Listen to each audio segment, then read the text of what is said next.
Olá, a paz do Senhor Jesus. Eu sou o Bispo Robson do Nascimento, aqui da Igreja Evangélica Ágape, e estou gravando ao longo desses dias uma série sobre a arte de liderar. No primeiro vídeo eu tratei sobre a vida de José, a arte de liderar na vida de José. No segundo vídeo eu tratei sobre a arte de liderar na vida de Davi. No terceiro, falei sobre a arte de liderar na vida de Eliseu. No quarto, que foi o último vídeo que eu gravei até então, a arte de liderar na vida de Daniel. E hoje quero tratar sobre a arte de liderar na vida de Sansão.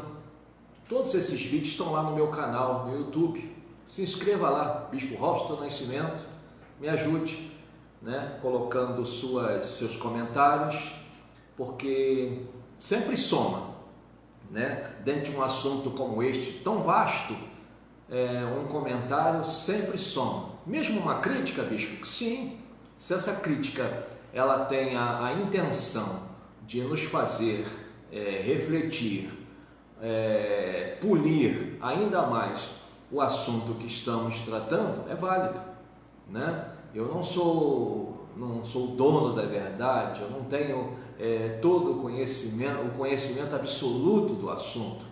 Esse é um assunto vasto, como eu estava dizendo, e você pode ficar me perguntando, mas estudar o que sobre a vida de Sansão? A vida de Sansão foi uma vida inconstante, uma vida preenchida por muitas falhas e erros? Sim.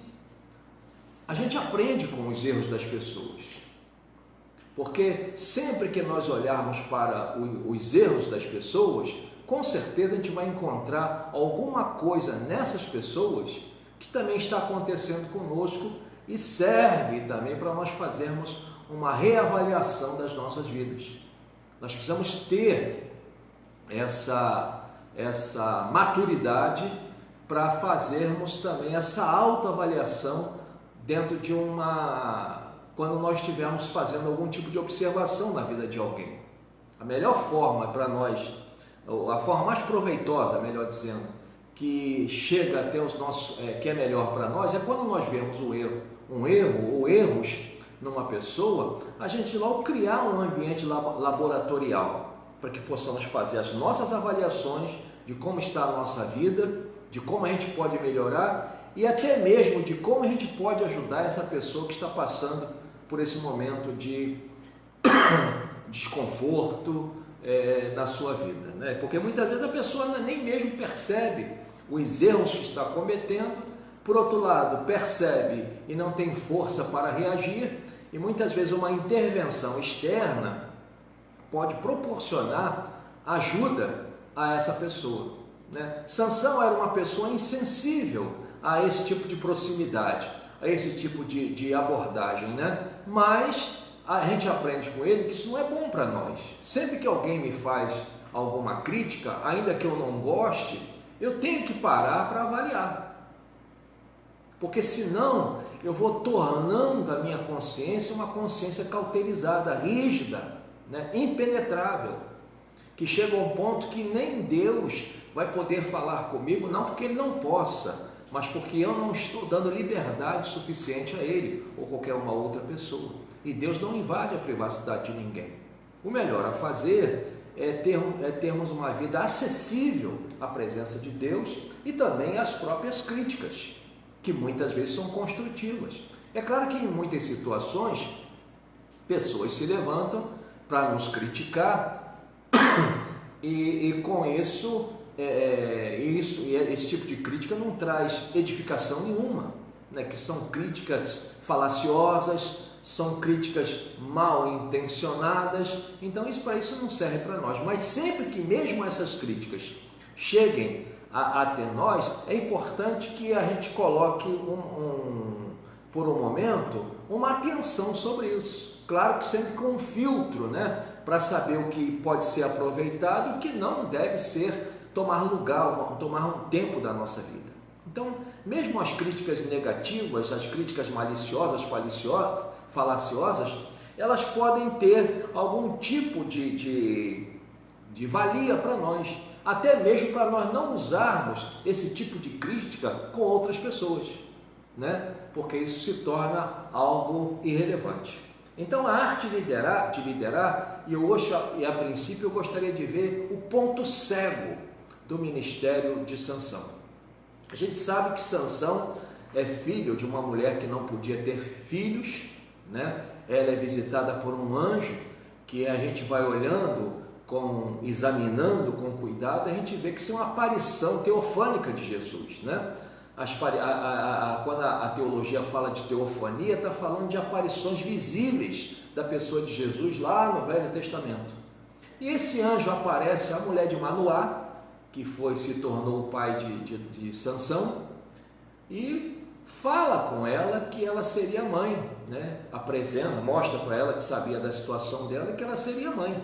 E ela corre, avisa o esposo, coisa que Eva deveria ter feito, mal comparando, né, as situações, quando ela recebeu a visita lá de Satanás, ela deveria procurar o seu esposo e os dois fazerem uma avaliação da situação, né? Então, a mulher de Manoá ensina para nós, em se tratando de família, que é importante o casal discutir as questões que chegam, né, e que tem vai provocar algum tipo de influência na sua casa, na sua família. E a mulher de Manoá chama o seu marido e ele ora, né, e por orar ele pede que aquele anjo aparecesse de novo, e assim foi. E o anjo repete tudo para ele do que havia falado para a sua esposa. E o anjo dá uma dieta que deveria ser acompanhada por aquela mulher, e o seu filho, que iria nascer, que teria o nome futuramente Sansão, deveria ter essa mesma dieta, porque ele seria um nazireu já desde o ventre de sua mãe, e isso seria algo vitalício, isso não mudaria. Em alguns casos, né, algumas crianças eram nazireus até uma certa idade, depois esse pacto ele era substituído por outro estilo de vida, mas na vida de Sansão não deveria ser assim, era um pacto vitalício. O menino nasce, Sansão nasce, e por muitas vezes a gente vê ele sendo incitado, né, o Espírito de Deus se manifestando na vida dele, só que a impressão que chega ao meu coração é que Sansão ele está muito insensível a esse poder de Deus na sua vida. Ele vai puxando para si essa glória e vai se tornando uma pessoa autossuficiente. Algo muito perigoso dentro de uma liderança. O líder, ele tem que saber ouvir as pessoas. Como eu estava falando ainda há pouco, a respeito das críticas, até mesmo as críticas, elas precisam ser ouvidas. Algumas, como eu falei, a gente precisa colocar um determinado filtro para que não atinja as nossas emoções venenosamente, não atinjam o nosso caráter também de forma venenosa. Então tem que se colocar um filtro, tem que se fazer avaliações. Nós temos que ter uma consciência flexível dentro dessa questão da crítica.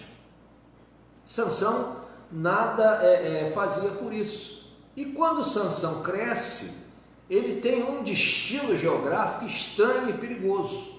Ele começa a ir para as terras do inimigo, não para derrotar o inimigo, mas para buscar comunhão com pessoas daquela terra, no caso dos filisteus.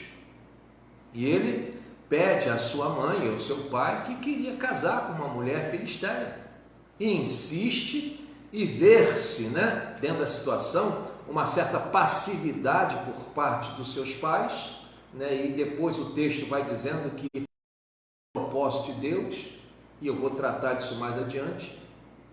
Mas enfim, a vida de Sansão é toda cheia de altos e baixos, né? Até que chega um determinado ponto que essa oscilação, ela oscila para baixo e de forma cabal e letal, né? A gente precisa entender que a nossa vida precisa de estabilidade, nossa vida em todas as instâncias, né? E principalmente se tratando das coisas de Deus.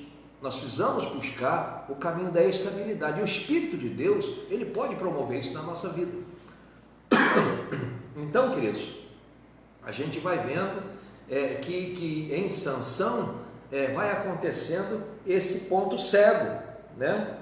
Então ele quebra o seu pacto de nazireado, né? O nazireado ele quebra, lá no capítulo 14, verso 8 e 9, ele quebra esse pacto, quando ele come do mel que estava dentro de um leão que ele havia matado, e ele não podia tocar em corpos mortos. O capítulo 6 de Números vai dando todas as informações de como deveria ser a vida do nazireu, informando que até mesmo se o pai, a mãe, o irmão, a irmã morressem, eles não poderiam tocar no corpo dessas pessoas, apesar de serem parentes próximos, né? Tal era o rigor da lei de Deus para o nazireu. Mas Sansão vai lá, né, e pega do favo de mel que estava dentro do leão morto e come, ainda oferece aos seus pais. Então ele começou a se tornar insensível ao seu chamado. Algo, irmãos, que deve ser de extrema relevância na vida de um líder é essa sensibilidade para com o seu chamado, entender o propósito de Deus para a sua vida, para que ele possa ter uma caminhada, não uma caminhada desgastante. A gente olha para os grandes líderes que aparecem na Bíblia e a gente vê que muita da energia que esses homens pouparam, né, nas suas emoções, nas suas atitudes, é porque eles compreendiam o que Deus queria deles. E Deus está sempre dando oportunidade para que nós compreendamos o que Ele quer de nós. Claro que no passo a passo. Deus vai me trazer a compreensão que é necessária dentro daquilo que se chama ministério, chamado, dentro de um processo. Ele vai me dar passo a passo. Então eu tenho que me disponibilizar, eu tenho que ser paciente, eu tenho que ser interessado, eu tenho que ser zeloso. Há uma série de coisas que precisam acontecer para que toda essa máquina, toda essa engenhoca, digamos assim, essa engenhosidade de Deus, melhor dizendo, ela possa se fazer real, né, e clara, bem transparente para mim. E Sansão não foi se interessando por isso, né? Ele quebra o pacto de nazireado, a sua integridade sofre a primeira pressão lá no capítulo 14, verso 15 e 17, do capítulo 14, verso 15 e 17, né? Ele começa a sofrer algumas pressões quando ele, na festa das bodas do seu casamento, ele lança um enigma, né, para alguns convidados. Os convidados ficaram impactados e não conseguiam decifrar, até que algumas pessoas pressionaram a mulher, né, aquela que se tornara a mulher filisteia, que se tornara a mulher de Sansão, e pressionaram-a, e ela pressionou a Sansão também, até que ele revelou o que era aquele enigma, mostrando para o inimigo que aquela porta, se forçasse um pouquinho, ela abria. E foi o que aconteceu quando ele se envolveu com uma outra mulher por nome Dalila, uma mulher maliciosa, uma mulher de envolvimentos errados, uma mulher que tinha acesso, uma mulher que sabia construir influência, né? E no colo dessa mulher a coisa ficou extremamente letal para a sua vida, ao ponto de ele perder a sua visão, né? O Espírito do Senhor se retirar dele e ele passar um período que a Bíblia não fala o tempo que durou aquela prova na vida de Sansão, mas perdeu a visão e ficou sendo objeto de escárnio dos filisteus e trabalhando como um escravo qualquer, um homem que foi chamado para ser juiz de Israel. Mas apesar disso tudo, Sansão teve o seu juizado num período de 20 anos. Apesar de todos esses tropeços, essas lutas, esses altos e baixos, Sansão teve o seu juizado com a duração de 20 anos, né? E uma outra situação grave também que aconteceu na vida de Sansão foi que ele casa, né, contra a vontade de seus pais, mas era um propósito de Deus, e ele casa e se afasta por algum momento dessa mulher, e quando ele volta para resgatar o seu casamento, o pai dessa moça já havia dado aquela mulher para um outro homem, e depois esta mulher que se casara com Sansão é morta, ela e seu pai, né? Então esse era o ambiente que Sansão estava se envolvendo, mesmo sem perceber, e com toda essa insensibilidade ele foi se envolvendo nesses ambientes. No capítulo 15, verso 6, lá morre a mulher de Sansão, né? O ponto cego no ministério. O ponto cego é aquilo que não se está vendo, mas está acontecendo. O ponto cego, e aqui eu quero fazer uma analogia com o carro, né? As pessoas que dirigem, elas sabem o que é um ponto cego. Você regula o retrovisor do carro, mas nem toda a visão retroativa, o retrovisor capta. E eu passei por uma experiência esses dias. Eu estava numa rua aqui perto dirigindo e apareceu um buraco. E eu me desviei do buraco e de repente eu só escutei aquele barulho de um carro preto passando perto de mim, coisa que o retrovisor não captou. Isso é o ponto cego. Então, apesar de muitas coisas a gente não ver, elas estão acontecendo. Apesar dele não estar vendo com o retrovisor da sua consciência muitas coisas, elas estavam acontecendo. E eu posso pontuar a observação dos seus inimigos, que eram constantes. Eles estavam constantemente procurando uma ocasião para pegar Sansão em alguma falha. Tanto que conseguiram. Quando eles conseguiram persuadir Dalila a procurar qual era, aonde estava a origem de toda aquela força que aquele homem tinha, né? É porque eles estavam fazendo observações. E quando tiveram a oportunidade, eles agiram de forma a não dar mais oportunidade a Sansão de resgatar as suas forças. Porque uma das coisas que vai contribuir muito, né, de forma sensorial na vida do homem é a sua visão. E eles arrancaram os olhos de Sansão, né? E Sansão ficou ali dentro dessa situação, né? Então, o ponto cego é aquilo que não se está vendo, mas está acontecendo.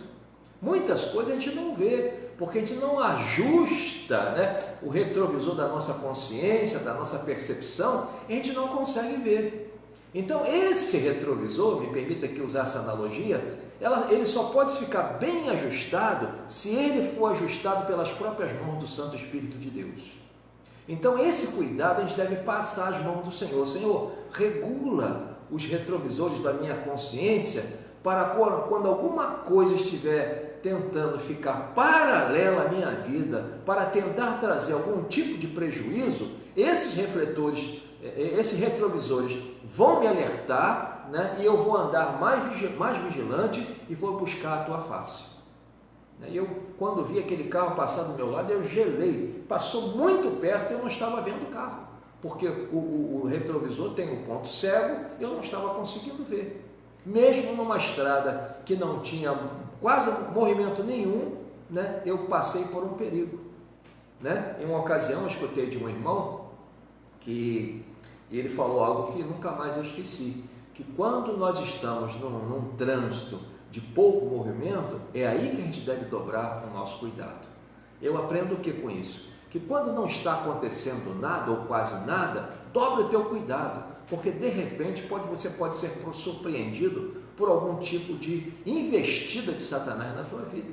E foi isso que aconteceu com Sansão, né? Ele estava lá distraidamente deitando a sua cabeça no colo de Dalila e de repente, né, entraram, arrancaram seus olhos. Ela já havia cortado seu cabelo pela informação que ele dera àquela mulher. De repente ele ficou sem os olhos, de repente ele ficou sem o poder de Deus na sua vida, que era a fonte, a origem de tudo aquilo que ele fazia, né, de excomunar sobrenaturalidade, né? Era o Espírito de Deus. Ele ficou sem todo aquele presente do céu na sua vida, né? Então, o ponto cego é aquilo que não se está vendo, mas é uma realidade e está acontecendo. Ele não estava vendo absolutamente nenhum perigo, mas os perigos estavam sendo programados, preparados como laço para a sua vida. As armadilhas estavam sendo preparadas. Quando você olha para um caçador, literalmente falando, ele prepara armadilhas de acordo a não espantar a sua presa. Ele prepara armadilhas com alguma coisa atrativa, com alguma coisa que atraia a sua presa. E Sansão tinha essa dificuldade com mulheres, né? Ele não sabia fazer as escolhas certas. Tanto que seu pai e sua mãe falaram: aqui tem tanta moça, usando aqui minhas palavras, aqui entre o nosso povo, entre a nossa gente, tem tantas moças aqui que você quer procurar lá longe, né? Buscando um jugo desigual. Mas enfim, ele não deu atenção aos seus pais e isso se tornou um propósito de Deus, né? O ponto cego do ministério de Sansão, né, não refletia uma vida de oração. Eu falei no último vídeo, insisti em falar muito sobre a vida de oração do obreiro. Isso é de suma importância. O obreiro que não ora não permanece de pé. O obreiro que não ora não transcende. E nós, na condição de líderes, temos que ser pessoas interessadas a ter uma vida transcendental, uma vida que se aproxima de Deus, uma vida que recebe da revelação do Senhor na palavra, né, no coração, na mente, da vida. Então, o ponto cego na vida de Sansão não refletia uma vida de oração. Esse homem não orava. Aparece duas orações de Sansão aqui, do capítulo 13 ao 16, ele ora duas vezes, e são duas orações que não têm assim uma amplitude, no sentido de coletivizar. A gente precisa sempre pensar em coletividade. O líder não pode pensar em si mesmo, o líder não pode ser uma ilha, como eu falei em um dos vídeos, ele não pode ser uma ilha, ele não pode pensar em si mesmo, a princípio. Ele precisa pensar numa coletividade. Então o ponto cego não refletia uma vida de oração, né, na vida de Sansão. Olha a oração que ele faz aqui no capítulo 15, versos 18 e 19. E como tivesse sede, clamou ao Senhor e disse: pela mão do teu servo, tu deste essa grande salvação. Morrerei eu, pois, agora de sede, e cairei na mão destes incircuncisos? O verso 18, do capítulo 15 de Juízes. Então Deus fendeu uma cavidade que estava na queixada, e saiu dela água, e bebeu, e recobrou seu espírito, e reanimou-se. Por isso chamou aquele lugar a fonte do que clama, que está em Leí, até o dia de hoje.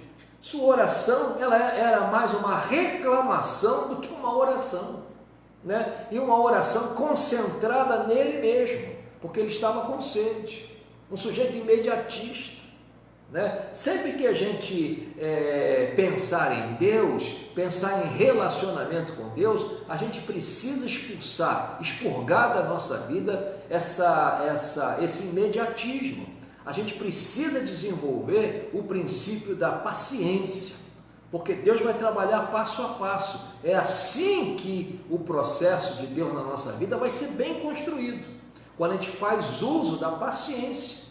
Já não é à toa que o salmista Davi fala: esperei com paciência no Senhor, e Ele me livrou de um tremendal de lama, né? Esperou com paciência no Senhor.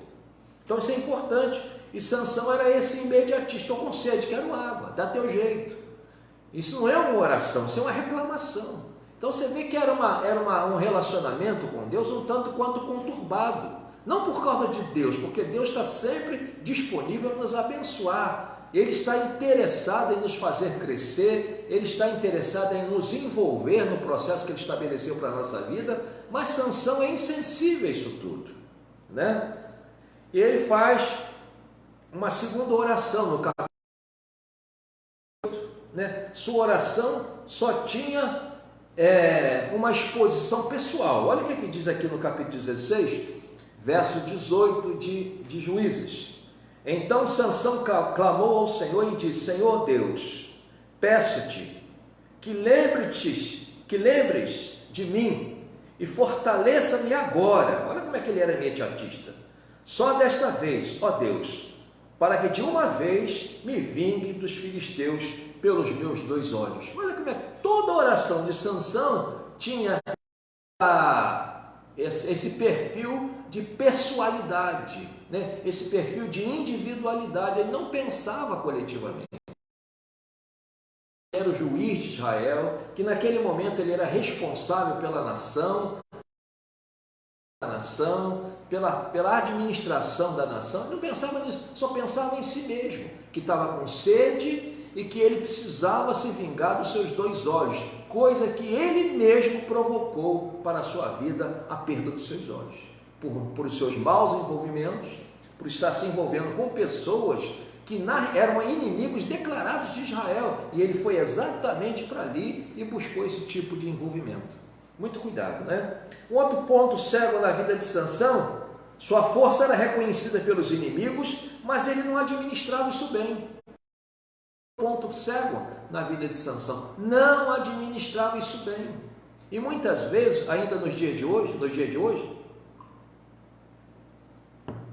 pessoas têm uma capacidade, né? Essa capacidade é reconhecida por muitas pessoas, mas a pessoa não administra isso bem, é vaidoso, né? Chantageia pessoas com o dom que recebeu de Deus. Uma certa ocasião, muitos anos atrás, isso deve ter mais de 20 anos, eu subi ao monte, e numa subida do monte tinha um sujeito lá, né? Extorquindo as pessoas, falando profecias, extorquindo as pessoas.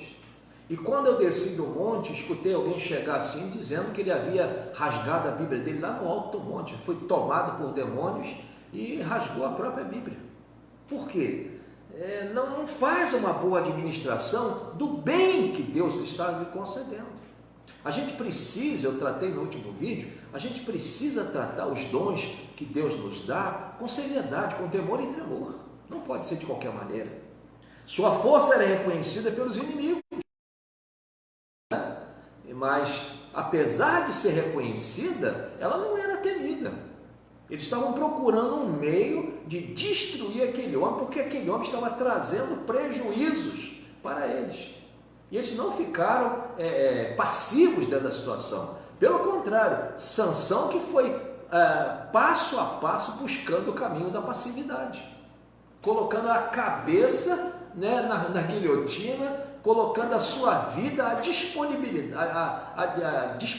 para os seus inimigos. Então, muito cuidado, né? Não, sua força é reconhecida pelos inimigos, mas ele não administrava isso bem, né? Vê isso no teste de fidelidade que foi feito com ele. E Sansão tinha um desejo de ser amarrado, né? Em todos os testes, né, que ele fez com Dalila, ele mandou amarrar ele. Primeiro mandou amarrar ele com vergas de vimes frescos.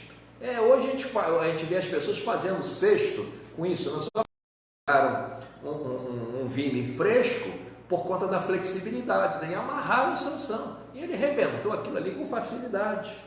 Por quê? Ele não fazia uma boa administração da força, do poder que Deus dava a ele. Brincava com essas coisas.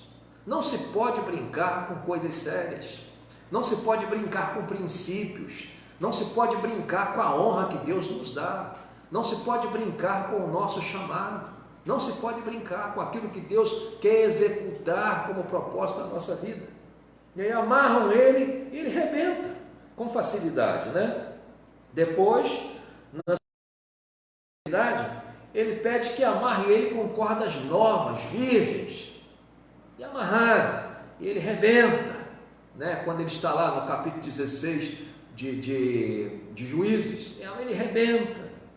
Depois, e eu estava escrevendo, preparando esse esboço, e eu estava me lembrando de uma brincadeira de infância, né? No pique-esconde. Está frio, está morno, está quente. O que significa isso? Quando a criança estava chegando perto da outra para descobrir onde ela estava, está quente. Quando estava um pouco longe, está morno. Quando estava distante, está frio. Daí, Sansão começa deixando a coisa esquentar, até que esquentou e chegou os seus cabelos. Amarra meu cabelo. Olha o que diz o capítulo 16, verso 13 e 14 de Juízes. Disse Dalila a Sansão: até agora zombaste de mim e me disseste mentiras, chamando o juiz de Israel de mentiroso, e realmente ele estava mentindo. Declara-me, pois, agora com que poderias ser amarrado? Ela insiste, e ele não percebe que aquilo era uma armadilha. Chama ele de mentiroso. O homem já estava sem autoridade diante daquela mulher, porque a tendência do mentiroso, a tendência do relaxado é perder a autoridade. E ele lhe disse: se teceres 7 tranças dos cabelos da minha cabeça, com lisos da teia, verso 14, e ela as fixou uma estaca, e disse-lhe: os filisteus vêm sobre ti, Sansão. Então ele despertou do seu sono e arrancou a estaca das tranças tecidas, juntamente com o liso da teia, arrancou tudo, e o cabelo não foi tirado da sua cabeça, está forte. E é tudo isso que o diabo quer, irmão, que a pessoa pense que está forte na hora que o diabo a está enfraquecendo. O diabo estava enfraquecendo Sansão, mas deixando na consciência de Sansão a seguinte leitura: você está forte, está tudo certinho, não tem perigo nenhum, vai abrindo a porta, vai abrindo a tua guarda, não tem perigo nenhum, está vendo como é que você é o cara? O diabo sabe trabalhar o ego do homem quando o homem dá liberdade, né? E com isso, Sansão perdeu as suas 2 vistas, Sansão perdeu o privilégio de estar servindo a Deus, né? E um outro ponto cego: a sua vida conjugal era comprometedora. Ele é um outro ponto cego na vida de Sansão, ele não percebe isso. Como lá no carro, né, que eu estou falando aqui da analogia do retrovisor do carro, a gente não percebe, né, por conta do ponto cego, muitas coisas que estão em paralelo a nós, mas são reais e estão acontecendo. Na vida espiritual também é assim.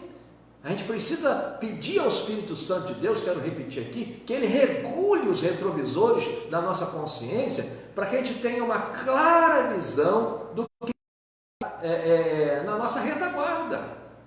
À frente, muitas vezes a gente vê, mas nem sempre a nossa retaguarda está ao alcance da nossa visão. Então, quando o Espírito de Deus faz essa obra, a gente tem uma clara visão do que está no nosso entorno, né, irmãos? Um quarto ponto cego na vida de Sansão, a sua autossuficiência. Eu falei há alguns instantes com os irmãos. E a autossuficiência, ela enfraquece a pessoa. Por quê? Ela se torna uma pessoa inacessível, as pessoas se afastam, ela não quer escutar a opinião de ninguém, ela não quer ser admoestada por conta da sua autossuficiência. Sansão era autossuficiente. Sansão, eu estava ainda há pouco aqui lendo um pouquinho, Sansão não buscava as referências que foram deixadas ao longo da história de Israel.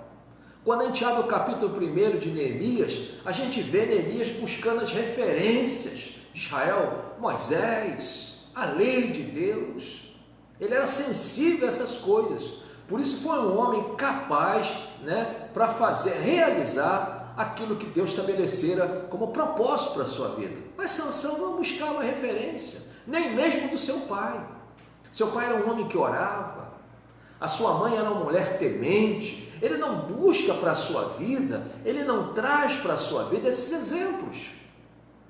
Ele não consegue se conectar a essas coisas boas. O negócio dele é descer na terra dos filisteus. Então, a sua autossuficiência é esse outro ponto cego. Isso é muito perigoso na vida de um líder.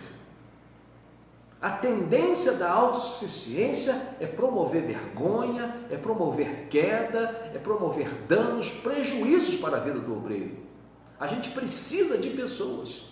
Muitas vezes aqui na minha igreja, eu falo para os irmãos, tudo aquilo que Deus criou é para viver,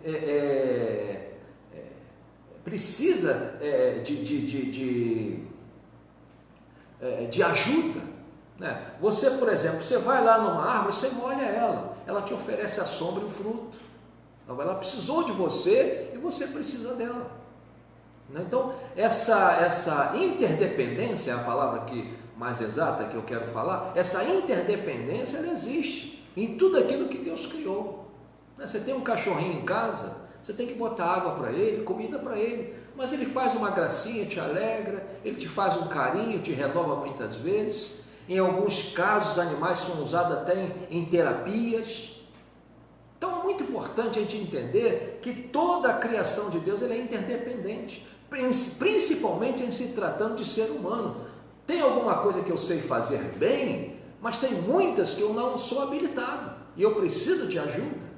Como aqui na internet, né? Eu estou orando a Deus para procurar pessoas para me ensinar mais coisas sobre essas questões de fazer live ao vivo, né? De ter mais habilidade com o YouTube, com o Facebook, com as redes sociais. Eu preciso de pessoas, porque eu não domino essas coisas muito bem, né? Estou aqui caminhando, buscando Deus, orando para que possa fazer o melhor possível para a glória de Deus e para que vidas venham ser edificadas, porque esse é o meu propósito.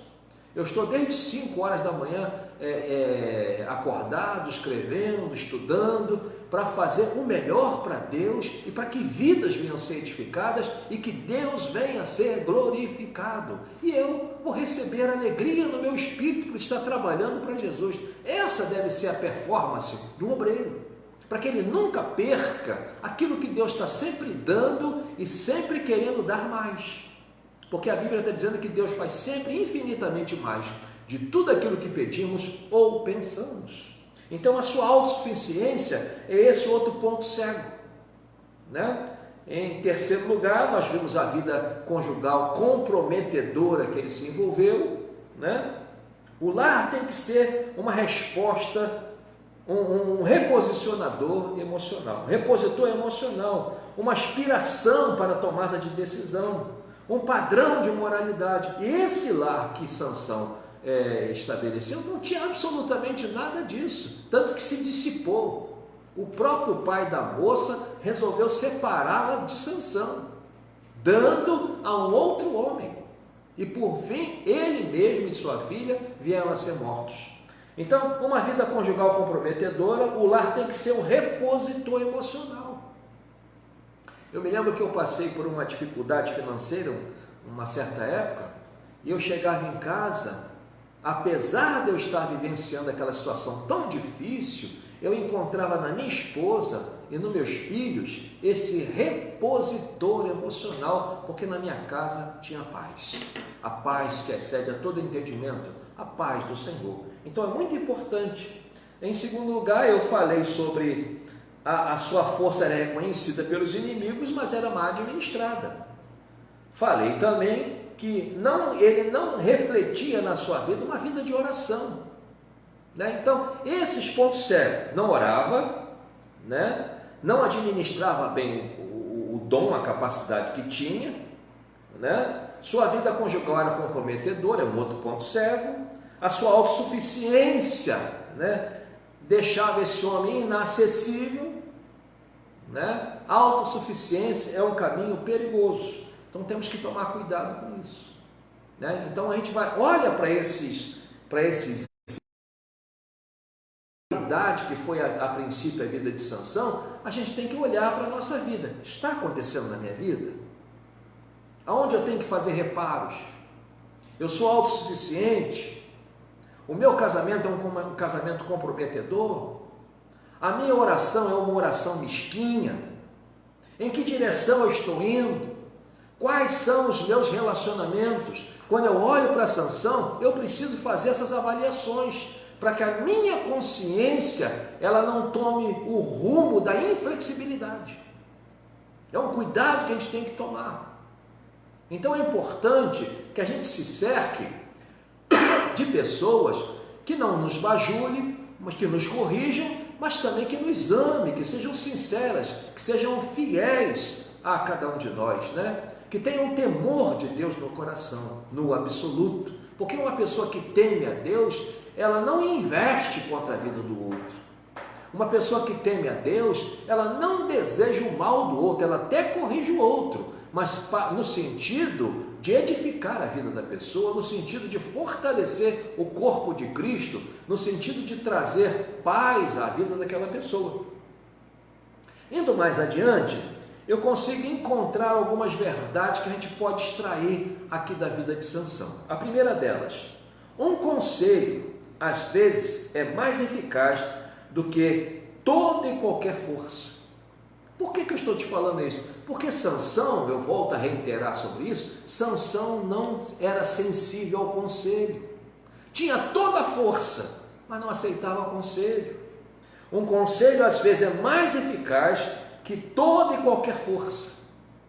É necessário que ele não ouvia o conselho dos seus pais, né? Descia lá onde estava aquela mulher que ele se casou com ele, depois se envolveu com Dalila, né? Foi se afastando dos seus pais mais e mais e se aproximando dos seus inimigos, foi se afastando do propósito de Deus para a sua vida e se aproximando muito mais do propósito dos filisteus para a vida dele. E o propósito dos filisteus para a vida de Sansão era matá-lo, destruí-lo, exterminar com a vida dele. Esse era o propósito dos filisteus para com a vida de Sansão. E Sansão se envolvendo com essa gente de forma passiva. Então, um conselho, às vezes, é mais eficaz de todo e qualquer. Então, antes de usar a força, use o conselho. Antes de usar a força, ouça o conselho. Antes de usar a força, avalie o conselho. Isso é coisa de gente sábia. Isso é coisa de gente que quer trilhar o caminho da sabedoria. Isso é gente que tem zelo. Isso é coisa de gente que tem zelo para com as coisas de Deus. Então não adianta tão somente eu usar o dom que eu tenho. O dom está na direção certa. O dom está dentro do ambiente do propósito. O dom está sendo administrado da forma com que Deus quer que nós administremos. Todas essas perguntas são válidas na hora de nós fazermos uso daquilo que Deus tem nos dado. Então, por isso, nós temos que ser pessoas sensíveis ao conselho. A segunda verdade que eu aprendo aqui com Sansão, nesse todo da vida de Sansão, fora do propósito de Deus, pactos são quebrados. Fora do propósito de Deus, é a segunda verdade, pactos são quebrados. Olha o que diz aqui o capítulo 14, verso 8 e 9 de Juízes. Verso 8 diz: e depois de alguns dias, voltou ele para tomá-la, no caso a esposa, e apartando-se do caminho, para ver o corpo do leão morto, eis que nele havia um enxame de abelhas com mel, e tomou-o nas suas mãos, e foi andando e comendo dele, e foi a seu pai e a sua mãe, e deu-lhes do mel, e comeram, porém não lhes deu a saber que tomaram o mel do corpo do leão, porque se ele falasse que ele havia tomado aquele favo de mel de dentro do leão morto, o seu pai iria chamar a atenção dele, admoestá-lo, porque seu pai sabia que ele era nazireu desde o ventre da sua mãe. Então, fora do propósito, pactos são quebrados, ele sai do caminho, ele sai do propósito, e quando nós saímos do propósito, a tendência do obreiro é quebrar pactos. Você tem que andar dentro do propósito de Deus, para que o pacto não seja quebrado. Louvado seja o nome de Jesus. Volto a reiterar que o nazireado de Sansão era vitalício. Olha o que diz no capítulo 13, verso 7 de Juízes. Porém, disse-me, eis que tu conceberás e terás um filho. Agora, pois, não bebas vinho, nem bebida forte, e não comas coisa imunda, porque o menino será nazireu de Deus desde o ventre até o dia da sua morte. O nazireado de Sansão era vitalício, aquilo não podia mudar, aquele estilo de vida tinha que ser permanente, e Sansão não estava fazendo caso disso. O ministério de Sansão ele foi pré-anunciado, como foi pré-anunciado o ministério de João. Homens privilegiados, né? É como se Deus estivesse fazendo eu esqueci o nome agora que se dá, quando a mulher vai ao médico para descobrir o sexo da criança, né? Tanto João como Sansão vai ser um menino, foi declarado para eles, né? Então, é necessário que a gente tenha esse tipo de cuidado. A terceira verdade que eu aprendo aqui com a vida de Sansão: os olhos sem visão promovem ruínas. Olha aqui o capítulo 14, verso 7. E desceu, no caso Sansão, e falou àquela mulher, e ela agradou aos olhos de Sansão. Olhos sem visão promovem ruínas. Ele está vendo uma mulher, mas não está entendendo quem é aquela mulher. Ele está vendo uma mulher, se enamora por aquela mulher, mas ele não consegue o prejuízo que aquela mulher iria ser na sua própria vida. Então, olhos sem visão promovem ruínas.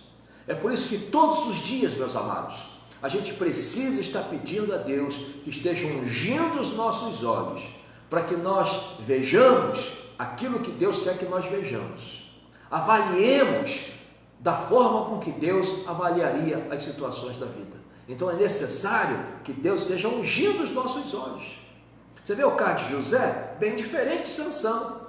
A mulher bateu os olhos nele, ele bateu os olhos na mulher, a mulher desejou José e José desejou ficar na presença de Deus. E isso são os olhos ungidos. Apesar de algo que traria um prazer para ele, mas só que esse prazer seria momentâneo. E quando a gente olha as situações da vida com os olhos de Deus, a gente vai priorizar aquilo que é duradouro. A gente vai repreender aquilo que é perigoso. Então, Sansão não teve essa sensibilidade para fazer essa avaliação. Os olhos sem visão promovem ruínas. Pense isso na sua vida. Você, obreiro de Deus, você, mulher de Deus, e eu quero aqui dizer para as irmãs que Deus está me dando alguns estudos de liderança na vida de algumas mulheres, né? Hoje eu falei sobre a vida de José, que foi o primeiro vídeo que eu fiz sobre a arte de liderar. O segundo foi sobre a vida de Davi, o segundo sobre a vida de Eliseu, o quarto sobre a vida de Daniel. Hoje estou falando sobre a arte de liderar na vida de Sansão, e falei no começo dessa ministração que você pode fazer a pergunta: mas Sansão não tem nada para nos ensinar? Tem, a gente aprende com erros também, os nossos e os dos outros, isso é sabedoria, né? E vou falar no próximo vídeo sobre Mardoqueu, depois Paulo, depois Ruth, depois Esther e depois Débora. Os vídeos, as mensagens que Deus até então está me dando para fazer, né? E hoje pela madrugada Deus estava falando que mais à frente Deus vai me conceder uma graça para fazer uma série sobre família, que é muito importante também para nós, né, como obreiros de Cristo, termos famílias, né, sustentadas pelo poder de Deus, pela palavra de Deus e pelo Espírito de Deus. Então, queridos, os olhos sem visão promovem ruínas. Ele não enxergava adequadamente, no sentido espiritual da palavra, ao ponto da sua própria visão física ser comprometida.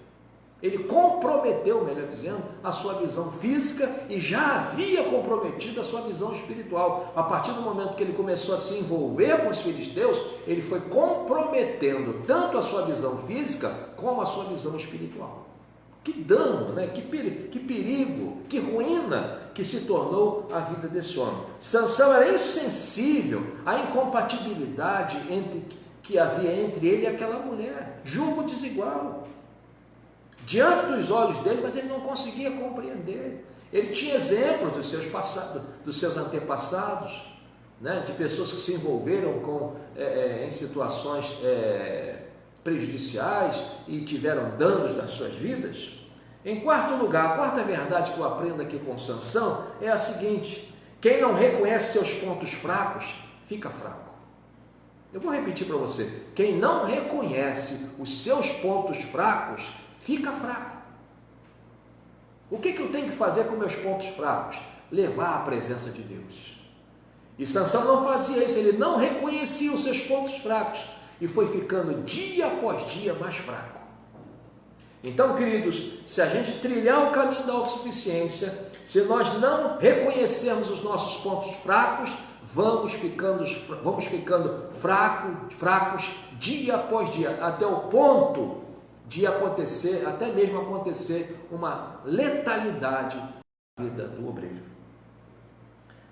A gente fica pensando em Pedro, né? No primeiro momento, Pedro não reconheceu seu ponto fraco. Eles estão lá no Getsemane, junto com Jesus. Jesus está sob tensão, orando, né? E ele fala para Jesus, aqui no capítulo 26, verso 31 ao 35, o seguinte: então Jesus lhes disse, todos vós, não deixou nenhum de fora, falou com os 12, esta noite, né, vos escandalizarei em mim, porque está escrito, já estava escrito, não tinha para onde correr, ferirei o pastor e as ovelhas do rebanho se dispersarão, mas depois que eu ressuscitar, irei adiante de vós para a Galileia. Mas Pedro, verso 33, respondendo disse-lhe, ainda que todos se escandalizem em ti, eu nunca me escandalizarei. Disse-lhe Jesus, em verdade te digo, que nesta mesma noite, antes que o galo cante, 3 vezes me negarás. Disse-lhe Pedro, ainda que me seja mister morrer contigo, não te negarei. E todos os discípulos disseram o mesmo, quem não reconhece seus pontos fracos, fica fraco. E foi o que aconteceu com Pedro, pelo menos, né? O que apareceu de forma mais clara aqui dentro da Bíblia. Foi para um grupo de pessoas estranhas, foi para outro grupo, e aonde ele chegava, ele não tinha ambiente, onde ele chegava, as pessoas iam apagando da sua vida, o seu ministério, dizendo, é Galileu, esteve com ele, né? Tudo porque ele não reconheceu seus pontos fracos, foi ficando fraco.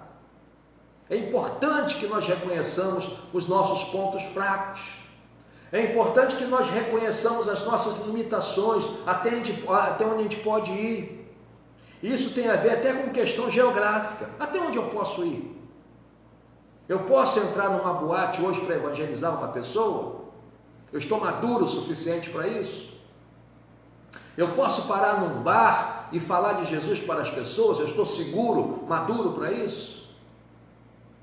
Eu posso parar com uma mulher, mesmo ela estando sozinha, para evangelizá-la e não é bom? Eu estou seguro para isso? Porque a Bíblia está dizendo para a gente sair também da aparência do mal, mas pode acontecer. Aconteceu um encontro casual e você conversar com a pessoa, está seguro para isso? Então é necessário que nós reconheçamos nossos pontos fracos.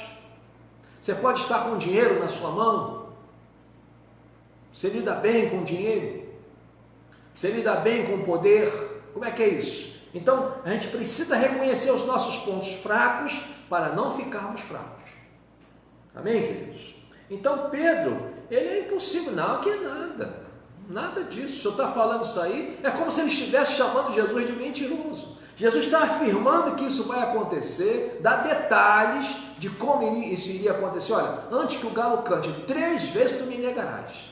E quando o galo cantou, aquela consciência cauterizada de Pedro explodiu, e pelo fato daquela consciência de Pedro explodir, o temor que era necessário veio sobre aquele homem.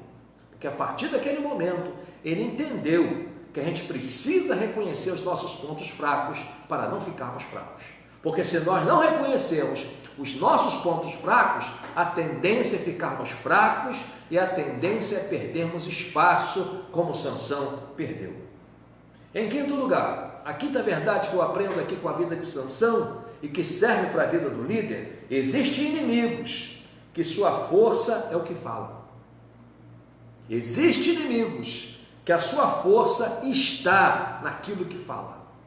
Quantas pessoas às vezes chegam e têm aquela língua venenosa que penetra a alma, atinge o coração, toca na consciência, desarticula todas as defesas do homem.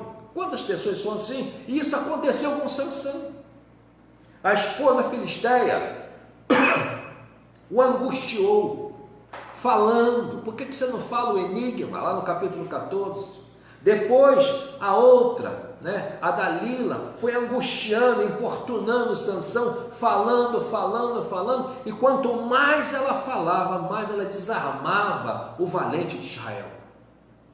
A gente tem que ter um cuidado muito grande com aquilo que a gente ouve. A gente precisa preparar os nossos ouvidos. A gente precisa colocar filtros espirituais nos nossos ouvidos, para quando as palavras perniciosas chegarem até nós, encontrem a resistência da armadura de Deus na nossa vida. Então, existem inimigos que sua arma é o que falam. Muito cuidado com isso. E a gente vê isso na vida da mulher de Potifar. O que ela falava era uma arma.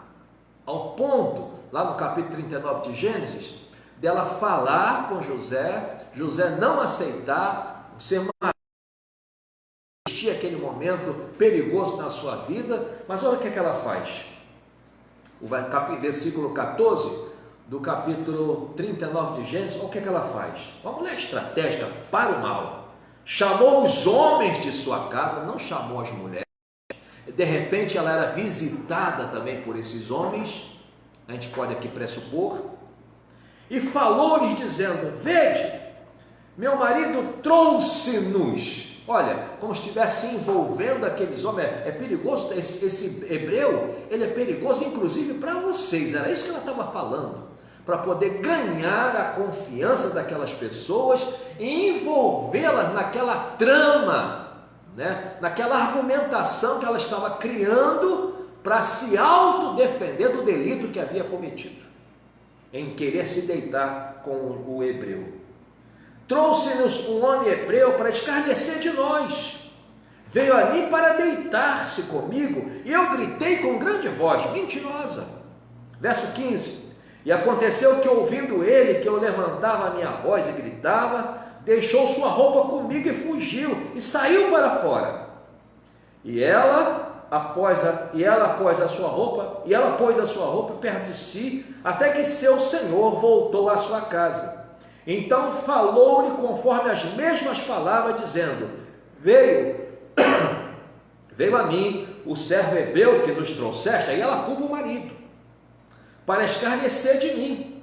E aconteceu que, levantando eu a minha voz e gritando, ele deixou a sua roupa comigo e fugiu para fora.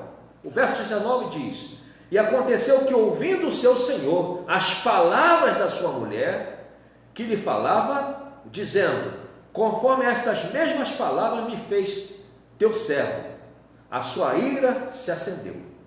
E o senhor de José o tomou e o entregou na casa do cárcere, no lugar onde os presos do rei estavam encarcerados. Assim esteve ali, na casa do cárcere. Eu li Gênesis 39, do verso 14 ao 20. Então você vê que é um perigo. Existem inimigos que a arma deles é o que fala. O que essa mulher falou serviu como arma contra José. É claro que tudo estava dentro do controle de Deus, porque José estava dentro do propósito do Senhor. Quando a gente está dentro do propósito do Senhor, podem fazer de tudo, mas não nos derrubam. 1000 vão cair ao nosso lado, 10.000 à nossa esquerda, mas nós não seremos atingidos, porque nós estamos no centro da vontade de Deus. Então José não foi atingido, diferente de Sansão. Foi atingido porque não estava no centro da vontade de Deus. A sexta verdade que eu aprendo aqui na vida de Sansão é a seguinte: existem guerras que o homem perde por ignorar processos. Existem guerras que o homem perde por ignorar processos. Olha o que diz aqui o capítulo 14, verso 8 e 9 de Juízes, que eu vou repetir. Ele ignora o processo. Depois de alguns dias voltou ele para tomá-la, e apartando-se do caminho, olha como é que ele ignora o processo. É um perigo se ignorar o processo. Para ver o corpo do leão morto, e eis que nele havia enxames de abelha com mel, e tomou nas suas mãos, e foi andando e comendo dele. É um perigo isso, né, queridos? A gente está ignorar um processo.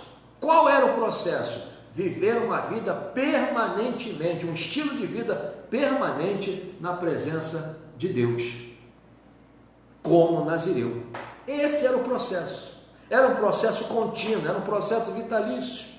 Mas existem guerras que o homem perde por ignorar processo. E isso era uma coisa que aconteceu na vida de Sansão. Ele não podia chegar perto de cadáveres. Isso fazia parte do processo de sustentabilidade do seu ministério. O nosso ministério precisa de sustentabilidade. E parte dessa sustentabilidade, nós temos responsabilidade com isso. Não vamos botar toda a carga de responsabilidade de Deus. Deus deixou uma parte, uma fatia de responsabilidade para que nós administremos. Em sétimo lugar, o fracasso segue o insensato. É a sétima verdade que eu aprendo aqui na vida de Sansão. O fracasso segue o insensato. Se a pessoa for dominada por insensatez, pode ter certeza que ela vai ser perseguida pelo fracasso, por algum tipo de fracasso na sua vida. A insensatez, ele tinha insensatez ministerial, insensatez na sua relação com seus pais, insensatez ao se aproximar relaxadamente dos inimigos, insensato. Então, o fracasso segue o insensato. Perigo. Foi fracassando de passo a passo e pensando que estava lá em cima. Olha aí como é que eu tenho força. Arrancou o portão da cidade. Diz os estudiosos que o portão da cidade tinha mais de 1 tonelada. E ele arrancou, né? Abateu vários inimigos, pegou a queixada de um jumento e matou muitas pessoas. Abriu o leão no meio, como se rasga uma folha de papel. Mas tudo isso não estava somando para o propósito. Por que não estava somando para o propósito? Porque ele fazia isso para a sua glória e não para a glória de Deus. Ele fazia isso não para se aproximar mais de Deus, mas se aproximar mais e mais da sua vaidade. E esse é um grande perigo na vida do obreiro. Em oitavo lugar, a oitava verdade que eu aprendo aqui, e eu já falei um pouco sobre isso. Sem autocrítica, o caráter do homem se corrompe. Sem autocrítica, o caráter do homem se corrompe. Sansão, como eu falei anteriormente, ele não fazia uma autocrítica, ele não se autoavaliava. E quando isso não acontece, queridos, a tendência é o homem se corromper. Isso não acontecia na vida de Jó. Olha o que diz o capítulo 42, versos 5 e 6 de Jó, do livro de Jó. Com o ouvir dos meus ouvidos, ouvi, mas agora te vejo os meus olhos. Por isso, me abomino e me arrependo no pó e na cinza. Está se autoavaliando. Olha, eu não sou merecedor de estar na tua presença. Está se autoavaliando. Quando eu me quebranto diante de Deus dessa forma, quando eu me torno transparente diante de Deus, a tendência é eu ser abençoado. Sem autocrítica, o caráter do homem se corrompe. Um outro que se autoavaliava, que se autocriticava, era Neemias. Olha o que diz o capítulo 1, verso 7 de Neemias. De todo nos corrompemos contra ti. É Neemias orando depois do momento que ele recebe a visita de Ananias, seu irmão, e seu irmão lhe traça um relatório, um extrato, né, de como estava a cidade de Jerusalém. E ele se inclui, né, dentro desse grau, ele se inclui dentro dessa responsabilidade, né, de que tornou aquela cidade daquele jeito. De todo nos corrompemos contra ti, e não guardamos os mandamentos, nem os estatutos, nem os juízos que ordenaste a Moisés teu servo. Está tudo isso acontecendo porque nós abandonamos a tua palavra, nós não seguimos a diretriz da tua lei. Então ele se autocriticou também. Um outro caso é Davi, logo após pecar contra Betseba. Eu acho interessante a intervenção, a abordagem feita por parte de Natã. Natã prepara o ambiente para depois lançar às mãos de Davi a responsabilidade daquilo que ele fizera. Não para julgá-lo, mas para mostrar para ele e para nós que tudo que fizermos tem um grau de responsabilidade. Tudo que fizermos vai ter uma consequência. Olha o que diz aqui no capítulo 12, verso 3 de 2 Samuel, do segundo livro de Samuel. Então disse Davi a Natã: pequei contra o Senhor. Olha só a autocrítica. E disse Natã a Davi: também o Senhor te perdoou o teu pecado, não morrerás. Quando eu me autocritico, quando eu me torno transparente diante de Deus, quando eu me submeto a Deus, quando eu reconheço que errei, Deus me perdoa. E muita gente esquece disso. É bom pecar? Não. Mas é bom ter sempre em mente que se por um acaso isso vier a acontecer, chegue-se para Deus e fale. Se autoavalie, eu estou errado, eu tenho que falar para Deus, eu tenho que confessar para Deus, eu tenho que me aconselhar com alguém, com uma pessoa confiável, é claro. Então, a autocrítica de Davi. Eu estou, Jó, Neemias, Davi e o próximo é Paulo, né? Que é um texto bem clássico nesse sentido da autocrítica, né? Romanos 7, verso 14 diz: porque bem sabemos que a lei é espiritual, mas eu sou carnal, vendido sobre o pecado. A lei está certinha, eu que não sou um miserável. É isso que Paulo está falando. Não tem erro nenhum na lei, a lei não é culpada do que eu estou fazendo. Eu que sou um pobre miserável, estou pecando. O verso 15 do capítulo 7 de Romanos diz: porque o que eu faço não o aprovo, pois o que eu quero, isso não faço, mas o que aborreço, isso faço. Não era para eu fazer isso, mas acabei fazendo. 16. E se faço o que não quero, consinto com a lei que é boa. A lei tem todo o direito de me punir. Verso 17. De maneira que agora já não sou eu que faço isso, mas o pecado que habita em mim. Verso 18. Porque eu sei que em mim, isso é, na minha carne, não habita bem algum. E com efeito, o querer está em mim, mas não consigo realizar o bem. Olha como é que ele se autoavalia. Verso 19. Porque não faço o bem que quero, mas o mal que não quero, esse faço. Ora, se eu faço o que não quero, já não faço eu, mas o pecado que habita em mim, ele é insistente. E com isso, se tornou um grande homem de Deus por conta de usar esse recurso da autocrítica. Porque quando a gente faz a autocrítica, quando a gente faz essa autoavaliação, nós estamos dando oportunidade a Deus e a nossa própria consciência de aparar algumas arestas na nossa vida. A autocrítica, ela coopera para o homem fazer reparos comportamentais necessários. Eu vou repetir. A autocrítica coopera para o homem fazer reparos comportamentais necessários. Em nono lugar, a nona verdade que eu aprendo aqui com Sansão, em nono e último lugar, que eu aprendo aqui com Sansão, força sem sabedoria é desperdício de energia. Eu vou repetir, força sem sabedoria é desperdício de energia. A sabedoria é uma moeda indispensável na vida do ministro de Deus, do homem de Deus, do líder de Deus. É uma moeda indispensável, é um ótimo combustível dentro do campo das decisões. Sansão decidia erradamente porque não era sábio. É um ótimo combustível dentro do campo das decisões, a sabedoria. Você viu o caso de Salomão? Ele decidiu corretamente, sabiamente, sobrenaturalmente, diante daquelas duas meretrizes, porque era sábio, se tornou sábio, fez uso da sabedoria, exercitou a sabedoria.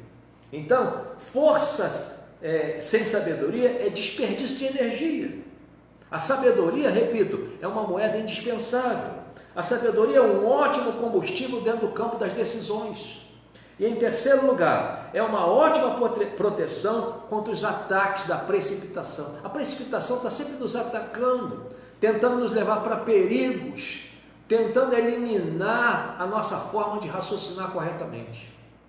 Que Deus, queridos, possa te abençoar com a ministração desse estudo, amém? E que você possa crescer na tua vida cristã, essa é a minha esperança, e que Deus possa fazer de você um grande líder, não para seu belo, porque Sansão fez isso, caiu, perdeu a visão, perdeu a vida, perdeu a vergonha, perdeu a dignidade, perdeu a autoridade, por conta de fazer uma má administração daquilo que recebera de Deus. Que Deus em Cristo Jesus possa te dar temor e tremor, para que você seja um bom administrador daquilo que Deus está colocando nas tuas mãos e se torne uma pessoa confiável diante de Deus e também dos homens.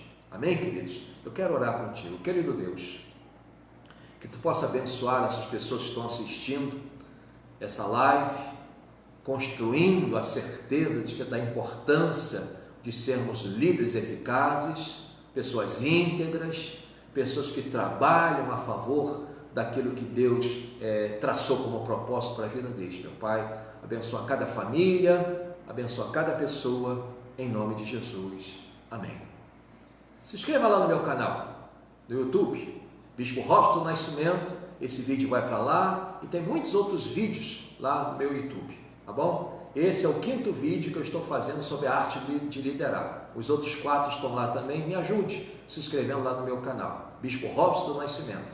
Que Deus te abençoe e te guarde, te dê a paz e que Ele possa fazer resplandecer o rosto dele sobre tua vida. Deus te abençoe.